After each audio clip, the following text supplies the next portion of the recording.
Hey, me and my son wanted to do a video. This is a Goldwing 1500, it's a 93. And it started having a clicking noise when you throttled up and let off the throttle. It's kind of a click and a clunk. And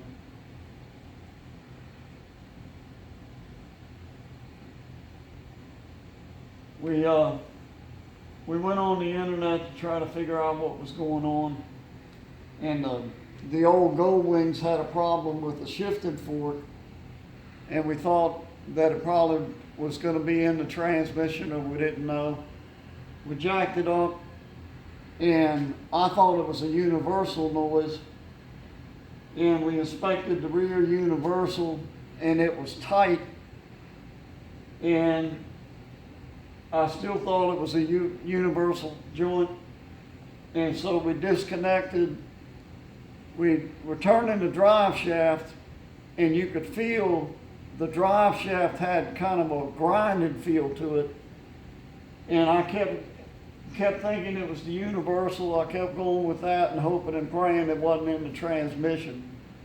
And so what I did was get under and finally disconnected the drive shaft from the rear end, and then you could really feel, and I found out it had a front universal, and we started feeling that it was the front universal giving it the problem. So we still didn't know if it was going to be in the transmission or that front universal.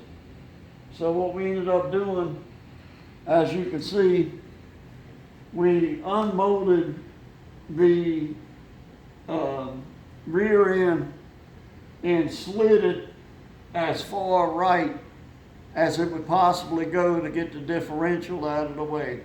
And to do that, there's 8 bolts on the rear end holding it to the frame of the trike. And just slide it just as far to the right of the bike as it'll go. And as you'll see, as we're going to look at it underneath, the drive shaft will come completely out. But anyway, when we had the bike all together with the tires on and everything, you could turn the drive shaft to diagnose this problem. We disconnected, as I was saying, the drive shaft from the differential with the 4 bolts that holds it, the back universal, onto the drive shaft, onto the differential. And at that point, you can diagnose the front universal easier when the rear end's not connected, and you can turn the drive shaft and try to figure out if your front U-joint's bad. And that's exactly what I thought was the problem, because you could feel kind of like a grinding feeling. And my son got underneath. I'm deaf as can be, but he said he got underneath of it when he turned it, and he could almost hear a metallic sound as it went around. So anyway, to get to the drive shaft in the front, you pull the 2 side covers, which you should be able to know how to do that much. Take a number 5 Allen key or a hex. Here's the front of the drive shaft here. It's got 4 bolts on it. It's a number 5 key. You take these 4 bolts out. Right, this is the front of the drive shaft. I got my hand on it, I guess you can see it. Here's the final drive coming out of the transmission. You take those 4 bolts loose, take them out. Here they are here. Here's 2 of them. And make sure you save the little lock washers that are on there. Don't let them fall down in your bike frame. Make sure you save those. And then, as you can see, the drive shaft comes off very easily at that point. So you can just back it off your final drive.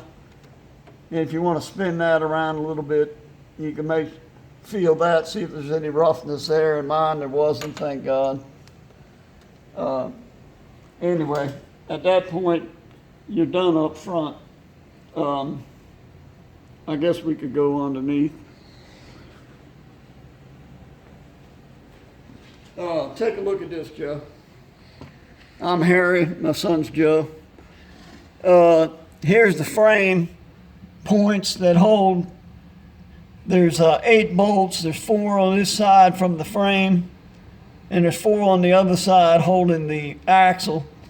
And here's the axle bolts. You can see how far that the axle will actually slide to the right of the bike to get the differential out of the way without having to disconnect anything of any consequence from the axle.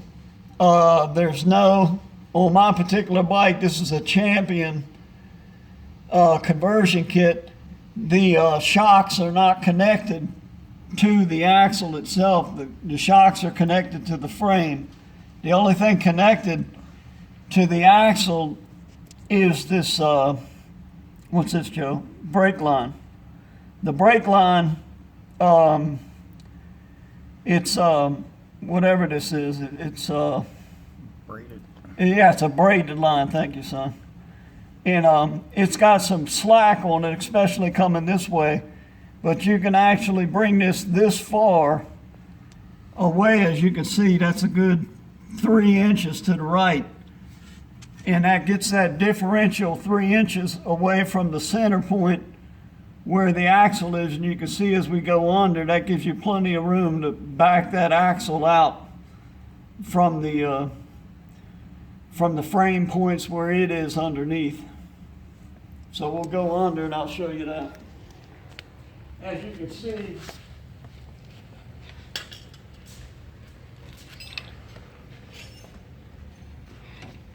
can see, we've got the bike sitting on, we got the bike sitting on jack stands. We've got a bike jack sitting on the front.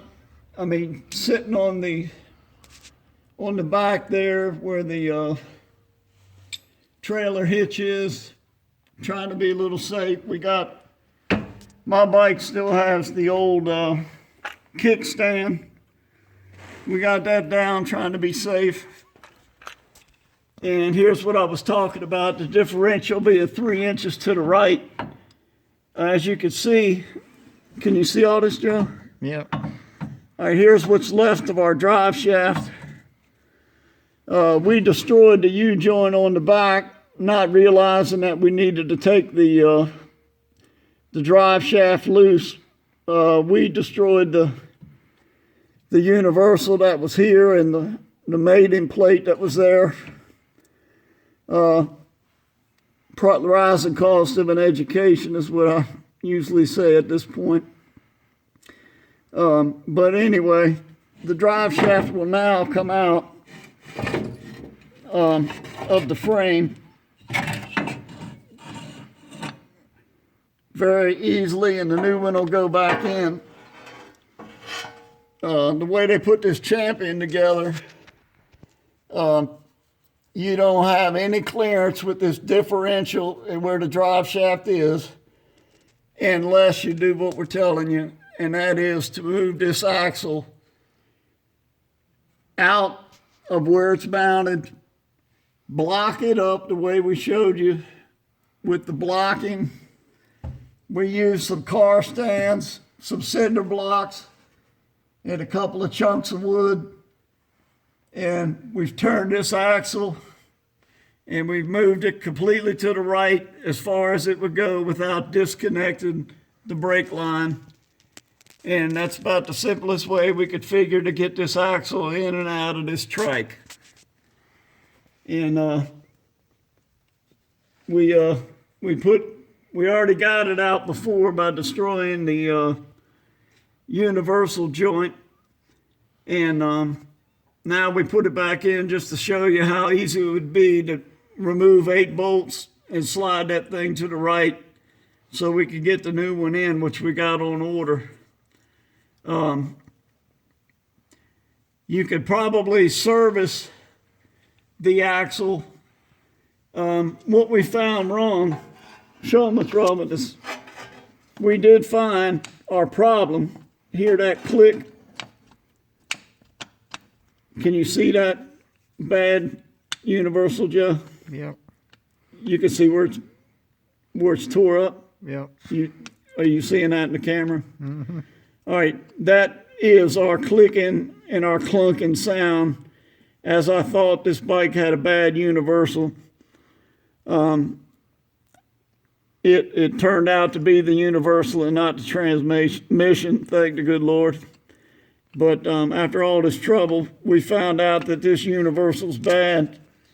And what I was about to say is, this universal's a little different than typical.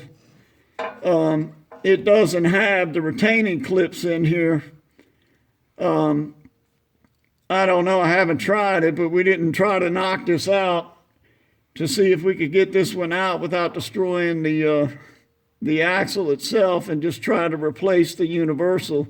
You might try that before you go to Champion at the tune of $741 and get the entire axle replaced from front to back. But anyway, if you could just service this shaft by putting a new universal in both ends, you might save yourself a few dollars.